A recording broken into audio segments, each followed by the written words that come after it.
Good morning.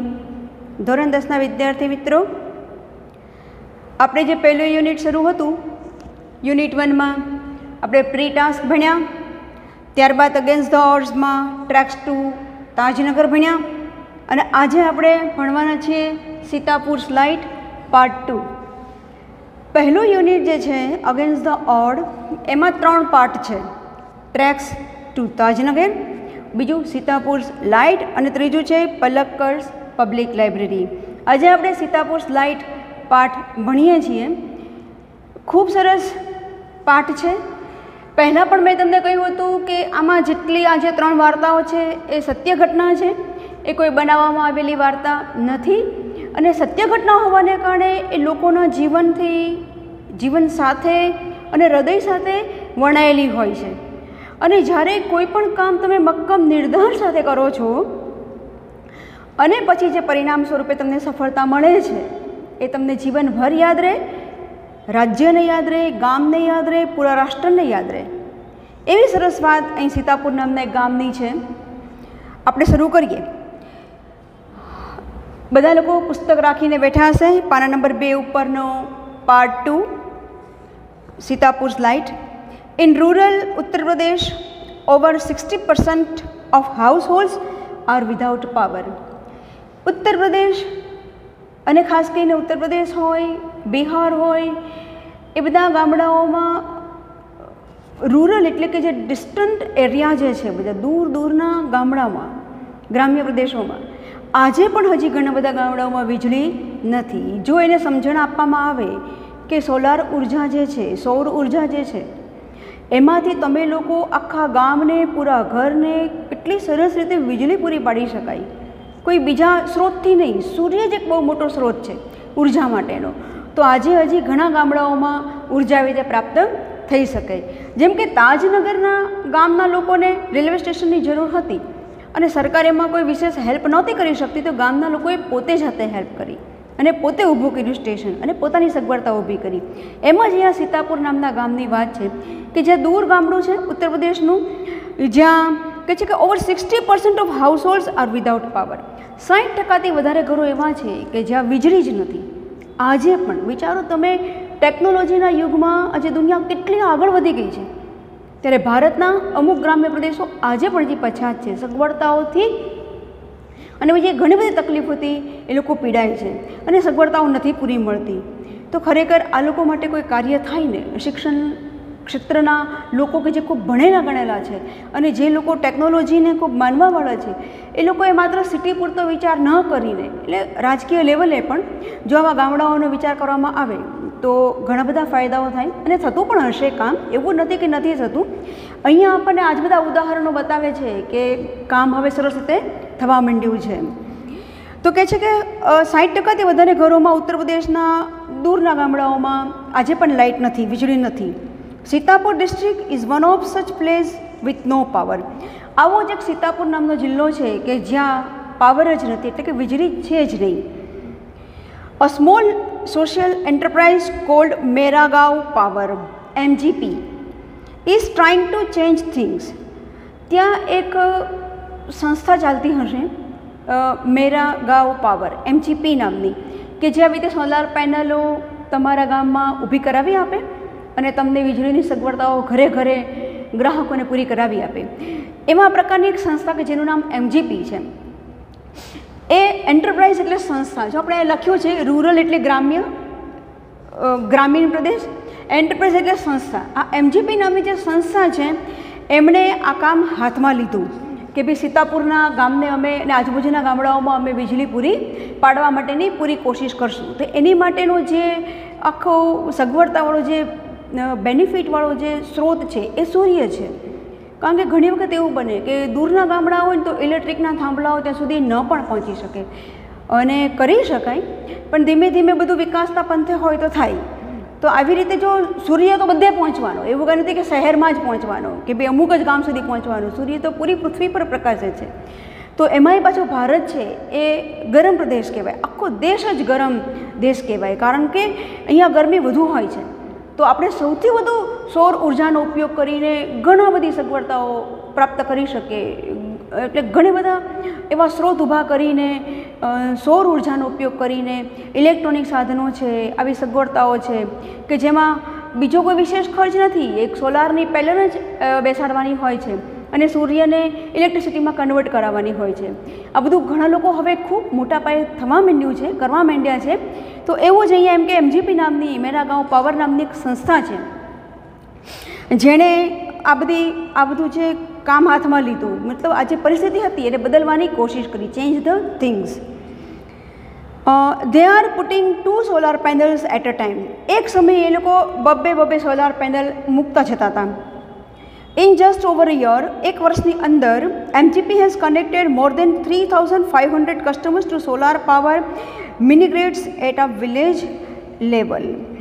આવી રીતે એક વર્ષ સુધી સતત કામ કરવાને અંતે MGP સંસ્થાએ 3,500 કરતાં પણ વધારે ગ્રાહકોને મિની ગ્રીડ્સ એટલે આવા પ્રકારની સોલાર પેનલથી મળતી વીજળી સાથે એના ઘરોને કનેક્ટ કરાવી આપ્યા. જો કામ થવા માંડ્યું છે. આજે મેં તમને કીધું એમ કે હવે દેશમાં ઘણા પાયે આ બધું કામ થવા માંડ્યું છે, પણ પહેલાં એવું બહુ જ હતું કે ગ્રામ્ય પ્રદેશોમાં વીજળી જ નહોતી, ત્યારે બહુ લોકોને હાલાકી પહોંચતી, હાડમારી પહોંચતી, કારણ કે સાંજ પછી તે લોકો કોઈ કામ જ વિશેષ ન કરી શકે. વધી ન કરે તો કેવું કરે કે જેમાં આપણે આ મીણબત્તી છે, ફાનસ છે, એવું બધું જગાવીને જે લોકલ રૂટીન કામ હોય એ થાય, બીજા કોઈ કામ ન થાય. ફોર એક્ઝામ્પલ કોઈ કારખાનું ચલાવવું છે, કોઈ મશીન ચલાવવું છે તો એ કામ ન થાય. કેમ? તો કે ઇલેક્ટ્રિસિટી છે જ નહીં માટે. એમ village by village MGP is building a network of low-cost solar microgrids that provide 2 LED lights at a mobile charge and a mobile charging point to all paying household at a cost of 25 rupees per week. તમે જુઓ તો ખરા કેવી સરસ વાત છે અહીંયા કે વિલેજ બાય વિલેજ એક પછી એક ગામમાં MGPએ પોતાનું આ કામ શરૂ કરી દીધું અને એક પછી ગામને આવી રીતે સોલાર પેનલ મુકાવીને વીજળી પૂરી પાડવા માટેની વ્યવસ્થા કરી આપી. શું કહે છે કે લો કોસ્ટ સોલાર માઇક્રોગ્રીડ્સ, સૌ ઓછામાં ઓછો ભાવ હોય એવા પ્રકારની માઇક્રોગ્રીડ્સ દરેક ઘરો અથવા તો અમુક ઘરોના અંતરે મુકાવી આપી. ધારો કે 2 ઘરને અંતે એક માઇક્રોગ્રીડ્સ મુકાવી આપી સોલાર પેનલ, તો એ 3 ઘરને ઇલેક્ટ્રિસિટી પૂરી પાડે. અને કેટલું સાવનો વીજળી હોય અને થોડી વીજળી મળે તો પણ ઘણું છે. એટલે દરેક ઘરમાં કેવું તો કે 2 લાઇટ અને એક મોબાઈલ ચાર્જિંગનો પોઈન્ટ, આવું એને દરેક ઘરમાં પહેલાં શરૂઆતમાં બેઝિક લેવલે બધી સગવડતા પૂરી પાડી. અને પાછું કેવું પર વીક ઓનલી 25 રૂપીસ ચાર્જ, માત્ર 25 જ રૂપિયા. તમે વિચાર તો કરો, માત્ર 25 રૂપિયાનો ચાર્જ એટલે કેટલો ઓછો કહેવાય. દર અઠવાડિયે 25 રૂપિયા એટલે મહિનાના 100 રૂપિયા. સરસ કહેવાય ને, બહુ સરસ વાત કહેવાય એમ. That is cheaper. શું કહે છે કે ચીપર? જો આપણે અહીંયા ચીપ શબ્દનો મિનિંગ એ લખ્યો છે, સોલાર એટલે સૌર, ટુ પ્રોવાઈડ એટલે પૂરું પાડવું, ચીપ એટલે સસ્તું. ચીપના ઘણા બધા મિનિંગ થાય છે. કોઈ મશ્કરી કરે ખરાબ તો પણ એને ચીપ જોક કહેવાય, અને આવી રીતે કોઈ સસ્તી વસ્તુ મળતી હોય તો પણ એને ચીપ કોસ્ટ કહેવાય. અને અહીંયા પણ કોસ્ટના, કિંમતના મતલબમાં જ ચીપર શબ્દ વપરાયો છે. તો શું કહે છે કે that is cheaper than kerosene which can cost almost double across a month. અત્યાર સુધી લોકો કેરોસીનનો ઉપયોગ કરતા હતા, દીવો જગાવવા, પ્રાઇમસ જગાવવા કે ભાઈ ફાનસ જગાવવા, કોઈ અલગ અલગ પ્રકારના લાઇટના સ્ત્રોત ઊભા કરવા માટે કેરોસીનનો ઉપયોગ કરતા હતા. આ કેરોસીન કરતાં પણ સસ્તું છે, 25 રૂપિયા દર અઠવાડિયે એટલે મહિનાના 100 રૂપિયા. જ્યારે કેરોસીન તે લોકોને 200થી વધારે રૂપિયાનું થતું હતું, કે ડબલ થતું હતું. તો કેટલું બધી હદે માણસોને સગવડતા ઊભી થઈ ગઈ. એક તો લાઇટની લાઇટ મળે, પ્લસ કેરોસીનનો ધુમાડો નહીં, અને કેરોસીનનો ભાવ પણ મોંઘો. તો આ બધાના અંતમાં ફાયદો શું છે તો કે આપણી પાસે સૌથી મોટો સ્ત્રોત છે સૂર્યનો. આજે પણ જો વિજ્ઞાન ધારે તો ઘણી બધી સૂર્ય ઉર્જાથી ઘણું બધું પ્રાપ્ત કરી શકાય એમ છે. અને હવે તો દુનિયામાં ખૂબ બધા મોટા લેવલે સૌર ઉર્જાનો ઉપયોગ થાય છે અને સારી વસ્તુ છે કે એનાથી ઇલેક્ટ્રિસિટી ખાસ કરીને ઊભી કરી શકાય છે. જો શું કહે છે આગળ કહે છે કે solar power as a smokeless source of light. સાચી વાત છે ને, સોલાર પાવર છે કેવો છે લાઇટનો સ્ત્રોત? તો કે સ્મોકલેસ, જેમાં ધુમાડો જ નથી, નેચરલી છે ને. સૂર્ય ઉર્જાને કેચઅપ કરે એવી પેનલ હોય અને પેનલથી છે ઇલેક્ટ્રિસિટીમાં રૂપાંતર થાય. તો ધુમાડો ક્યાં થયો? ન થયો. કેરોસીન બાળો તો ધુમાડો થાય, રાઈટ? કોઈ લાકડા બાળો તો ધુમાડો થાય, છાણા કોલસા બાળો તો ધુમાડો થાય. જ્યારે સૂર્ય ઉર્જાથી ઉર્જા પ્રાપ્ત કરવાની હોય તેમાં કોઈ ધુમાડો પ્રાપ્ત થતો નથી. મતલબ કે સ્મોકલેસ એટલે ધૂમ્ર રહિત એવું એક ઉર્જાનો સ્ત્રોત હોય તો એ સોલાર છે એમ. ત્રીજો ફકરો જુઓ. Installing a microgrid is a grand event in the village and everyone gets involved. ખૂબ સરસ કહે છે કે જ્યારે આ માઇક્રોગ્રીડ સોલાર પેનલ અને એની ચણતર કામ એનું ઇન્સ્ટોલેશનનું કામ જ્યારે ચાલુ હતું ત્યારે એ કેવું કહે છે કે ગ્રાન્ડ ઇવેન્ટ લોકો માટે એક ભવ્ય ઉજવણી જેવું હતું. ઉજવણી જેવું જ કહેવાય ને ભાઈ, કેમ કે પોતાના ગામમાં લાઇટ જ નથી અને લાઇટ આવવાની છે ઘરે ઘરે, તો કેટલી ખુશીની વાત છે એમ એ લોકો માટે. એટલે ગ્રાન્ડ ઇવેન્ટ જાણે બની ગઈ હતી ગામના લોકો માટે અને બધા જ લોકો એમાં ઇન્વોલ્વ હતા. કેમ તો કે દરેક ઘરને લાઇટ જોતી હતી એટલા માટે. Everyone gets involved. In the village of Damdampura, the team maps the village house by house beneath the scorching midday sun. દમદમપુરા નામના ગામ અને બીજા બધા ગામોમાં દરેક ટીમે આખું શું કીધું તો કે ભાઈ આખો મેપ તૈયાર કર્યો વિલેજનો કે ભાઈ કેટલા ઘરો કેવી રીતે લાઇનમાં છે, ક્યાંથી ક્યાં આપણે સોલાર પેનલ મૂકશું તો જેથી કરીને સૌથી વધુ ઉર્જા મળી શકે અને દરેક ઘરોને બધું પ્રાપ્ત થઈ શકે. એવા હેતુથી આખું મેપ તૈયાર કર્યો. ને ક્યારે કહે છે કે સ્કોર્ચિંગ મિડ ડે સન, બીનેથ એટલે નીચે આ પેલું છે કન્જંક્શન્સ જેવું કામ કરે છે. સ્કોર્ચિંગ એટલે બળબળતું ધમધકતો તાપ જે બપોરનો હોય એવું, મિડ ડે એટલે બપોર. એ આ ટીમ છે તૈયાર થઈને એણે શું જોયું કે ભાઈ સૌથી વધુ બપોરના સમયે અને જ્યારથી સૂર્યનો પ્રકાશ આવવા માંડે છે જમીન ઉપર તો એ કઈ એકચ્યુઅલી એંગલ છે કે જ્યાં સૌથી વધુ સૂર્ય ઉર્જા મળે, સૌથી વધુ તાપ મળી શકે. તો જેટલી એવા એંગલમાં એવી દિશામાં જો પેનલ મૂકવામાં આવે ને તો મેક્સિમમ સૂર્ય ઉર્જા મળે, તો મેક્સિમમ ઇલેક્ટ્રિસિટી પ્રાપ્ત થાય. તો એવી આખી ટીમે એમ કે બળબળતા બપોરે પણ ફરીને ઘરે ફરીને ગામના આખી સિચ્યુએશન જોઈને મેપ તૈયાર કર્યો. Working out where place each wire so as to connect customer to power source, જેથી કરીને કસ્ટમરને સૌથી વધુ પાવર સોર્સ એમ કે ઉર્જા મળી રહે એવા હેતુથી એ પ્રકારનું એ લોકોએ મેપ તૈયાર કર્યું અને ખૂબ હાર્ડવર્ક કર્યું. Some householders join in while others look on, calling out orders or watching the curious proceeding wide-eyed. બધા લોકો ગામનામાં ઇન્વોલ્વ હતા. જ્યારે આ કામ ચાલુ હતું ટીમ આખી મેપ બનાવતી હતી, સોલાર પેનલ ઊભી થતી હતી, એટલે ઘણો બધો દિવસ થાય. કંઈ એવું નથી કે 1-2 દિવસમાં કામ પતી જાય. આપણે એક ઘરમાં જે કરાવવું હોય ને તો એ લગભગ 15-20 દિવસ જેવા નીકળી જતા હોય છે. એનું આખું પ્લાન કરવું, એનું આયોજન કરવું, એના થાંભલાઓ લગાવવા, પેનલ લાવવી, એને ફિટિંગ કરવું, એને ઇલેક્ટ્રિસિટી રૂપાંતર કરવું, ઘણા બધા કામો હોય છે. તો ગામના લોકો એમાં રસ લીધો હતો. તો કેટલાક લોકો છે હેલ્પ કરતા હતા, તો કેટલાક લોકો છે એ જોયા કરતા હતા, ઓર્ડર કરતા હતા કે આમ કરો તેમ કરો. એટલે ઘણા બધા તો આશ્ચર્યચકિત વાઇડ આઇડ્સ એટલે પહોળી આંખે જોઈ રહેતા હતા કે આવું પણ કંઈ હોય, આનાથી શું ઉર્જા પ્રાપ્ત થશે. તો થાય પછી ખબર પડે. ગ્રામ્યના લોકો છે ઘણી બધી ટેકનોલોજીની ખબર ન હોય તો એ લોકોને બહુ નવાઈ લાગતી હતી. એટલે એમ કે ગામના લોકો આવી રીતે ઇન્વોલ્વ થઈ લોકોને કોઈક મદદ કરતા હતા, તો કોઈક જોવાનું કામ કરતા હતા, તો કોઈ એમ કે જુદી રીતે વર્તન કરતા હતા.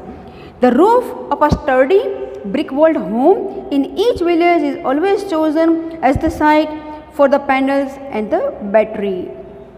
Sturdy એટલે મજબૂત, બરાબર. ઘણા ઘરો છે કાચી ઈંટોના બનેલા હોય, કાચી દિવાલના બનાવેલા હોય, ખાલી નળિયા હોય. તેમ કે બધા ગામે જોયું કે ભાઈ કયા ઘરો છે કે જેની બ્રિક વોલ્ડ, જેની ઈંટોની દિવાલ છે જે મજબૂત છે, જેનું રૂપ છે સ્ટર્ડી મજબૂત છે, સરસ છે, તો એવા ઘરો ઉપર પેનલ બેસાડવી વધારે યોગ્ય કહેવાય. માટે દરેક ઘરનું આવી રીતે ઓબ્ઝર્વેશન થયું અને પછી નક્કી થયું કે કેવા ઘરો ઉપર પેનલ તૈયાર કરવી. ચોઝન એટલે સિલેક્ટ થયા, પસંદ થયા કે કયા ઘરો ઉપર મૂકાશે પેનલ અને battery. As one of the company's first electricians to be recruited from the local district block, Reusa installs the panel in a southern direction to capture as much sunlight as possible. Ejaz નામનો એક વ્યક્તિ કે જે electrician હતો, પહેલો electrician કે જે રેઉસા બ્લોકમાં નજીકના કોઈ જિલ્લામાંથી આવેલો ગામનો એક યુવાન કે જેનું નામ એઝાઝ હતું અને જે ઇલેક્ટ્રિશિયન હતો, એણે શું કર્યું, એને આખી પેનલને ઇન્સ્ટોલ કરવાનું કામ કર્યું દરેક ગામમાં. અને શું કે ભાઈ સૌથી વધુ દક્ષિણ દિશાના ડિરેક્શનમાં જો રાખવામાં આવે તો સૌથી વધુ સૂર્ય છે એનો તાપ એકઠો થાય એ પેનલમાં ભેગો થાય અને ઇલેક્ટ્રિસિટીમાં રૂપાંતર કરીને આપી શકાય. એવા હેતુથી એઝાઝે દરેક જગ્યાએ એવી રીતે સાઉથર્ન ડિરેક્શનમાં બધી પેનલો મૂકી જેથી કરીને કેપ્ચર એટલે પકડવું, કે જેથી કરીને વધુમાં વધુ ઉર્જા ભેગી થાય અને વધુમાં વધુ લોકોને એનો લાભ મળે. We are saving our environment with these lights and there is no pollution in our homes either, says a farmer from the village. એક ગામનો એક ખેડૂતે કીધું કે we are saving our environment with these lights. આ લાઇટથી અમે લોકો આપણા પર્યાવરણને બચાવવાનું કામ કરીએ છીએ. કેમ? તો કે આમાં ધુમાડો નથી, એક એની ઇલેક્ટ્રિસિટી માટેથી બીજો કોઈ સ્ત્રોતનો ઉપયોગ નથી કરવો પડતો. આ સૌથી વધુ સારી વસ્તુ છે કે ભાઈ સૌર ઉર્જાથી આપણને પ્રાપ્ત થાય. આ પવનચક્કી છે એટલે વિન્ડ મિલ, આ સોલાર પેનલ, આ બધાથી છે ને સૌથી વધુ ઉર્જા નેચરમાંથી જ મળી રહે. અને નેચરમાંથી મળી રહે ને ઉર્જા તો એ કેવી પ્રકારની કે પોલ્યુટેડ ન હોય, જરાય લેસ પોલ્યુશન હોય, એકદમ ઓછું એમાં કોઈ પણ પ્રકારનું પોલ્યુશન થતું હોય અને પર્યાવરણને હિતકારી હોય. માટે ખેડૂત એમ કહે છે કે આપણા પર્યાવરણને બચાવવા માટે પણ અમે આ લાઇટનો ઉપયોગ કર્યો છે. And there is no pollution in our homes either. અને આને કારણે અમારા ઘરોમાં પણ કોઈ પણ પ્રકારનું પ્રદૂષણ થતું નથી. New businesses are starting to emerge among us the customers to emerge, બહાર આવવું. શું કહે છે કે નવા નવા બિઝનેસ, નવા નવા કામ ધંધાઓ પણ અમે લોકો ગ્રાહકો વિચારીને બહાર લાવ્યા છીએ. કારણ કે જ્યાં લાઇટ નહોતી તો શું થાય કે જેટલું લાઇટ વિના પોસિબલ હોય એવા બધા પ્રકારના કામ ધંધા કરી શકાય.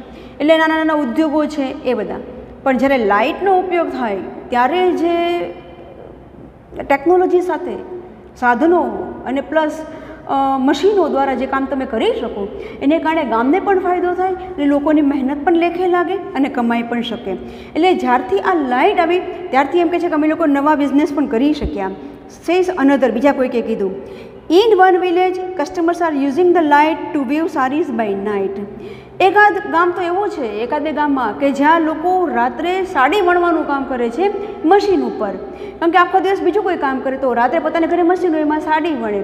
તો એક પ્રકારનું ગૃહ ઉદ્યોગ પણ થાય પ્લસ કમાણી પણ થાય. તો સાડી વણવાનું મશીન છે એ પણ ઇલેક્ટ્રિકથી જ ચાલવાનું. In another one man now has a night business making plastic table cloth, he says. બીજા એણે કીધું કે બીજા એક વ્યક્તિ છે કે જેણે એક નવો બિઝનેસ રાતનો શરૂ કર્યો છે કે જેમાં એ પ્લાસ્ટિકનો ટેબલ ક્લોથ વણે છે, તૈયાર કરે છે. તો એ મશીન ઉપર તૈયાર થાય છે. તો આવી રીતે દિવસ દરમિયાન બીજા કામો કરીને રાત્રે પોતાના ઘરે ગૃહ ઉદ્યોગ અથવા તો 2-3 ઘર ભેગા થઈને કોઈ ગૃહ ઉદ્યોગ કરે તો ગામને પણ ફાયદો થાય, લોકોને પણ ફાયદો થાય, કમાણી પણ થાય, બહારના લોકોને પણ ફાયદો થાય. તો ઇલેક્ટ્રિસિટી છે એનો યોગ્ય ઉપયોગ અને એનો માત્રામાં એનું વ્યવસ્થા, આ બધી વસ્તુ છે એ લોકોના જીવનને ઘણું સરળ બનાવે છે. છેલ્લો ફકરો. It's a nice to have light while we cook and eat. કહે છે કે રાતના સમયે કે કોઈ પણ સમયે અમને લોકોને બહુ સારું લાગે છે કે જમતી વખતે રસોઈ કરતી વખતે અમારી પાસે લાઇટ છે. હવે અમારે ફાનસે કે દીવા ઉપર કે મીણબત્તી ઉપર કામ નથી કરવું પડતું. હવે ચિલ્ડ્રન આર ઓલ્સો સ્ટડીંગ મોર નાવ. હવે અમારા બાળકો પણ વધુ ભણી શકશે. તો આ જે વસ્તુ છે ને લોકોની પોતાની ઈચ્છાઓ, ખેવનાઓ અને એની જરૂરિયાતો જ્યારે પૂરી થાય ને ત્યારે જે એ લોકોને આનંદ મળે ને એને કારણે જેટલા લોકો એમાં કામ કર્યું હોય ને એને જે સફળતાનો આનંદ મળે ને એની જેવો ક્યાંય આનંદ નથી. સીતાપુર લાઇટ આપણે એક સત્ય ઘટના છે ભારતની, ઉત્તર પ્રદેશના વિસ્તારની. પેલું ટ્રેક્સ ટુ તાજનગર છે એ ગુડગાંવની હતી. તો આપણે પ્રી ટાસ્કમાં શીખ્યા દશરથ માનજીની, તે બિહાર ગયાની હતી, પહાડી પ્રદેશની. એમ હવે પછી છે પલક્કડ પબ્લિક લાઇબ્રેરી અને પછીના પીરિયડમાં આપણે કરશું. એ થોડું નાનું છે આ બંને પાઠ કરતાં. એટલે આપણે એ કરાવ્યા પછી હું તમને આમાં ટીક કરાવીશ. તમે લોકો ત્યારે અચૂક પુસ્તક હાજર રાખશો. હું પાના નંબર અને વગેરે વોકેબ્યુલરી છે કે ભાઈ ફંક્શન છે આમાં જેટલો ઉપયોગ હશે લખવાનું એ બધું ત્યારે તમને હું ટીક કરાવીશ. ને બધું ફેરબુકમાં તમારે ઉતારી લેવાનું, ગ્લોસરી સહિત બધી વસ્તુ. હવે પછીના પીરિયડમાં મળીએ ત્યારે આપણે ત્રીજો પાર્ટ પૂરો કરી યુનિટ 1 અગેન્સ્ટ ધ ઓડ્સ પૂરું કરશું. Okay, have a good day.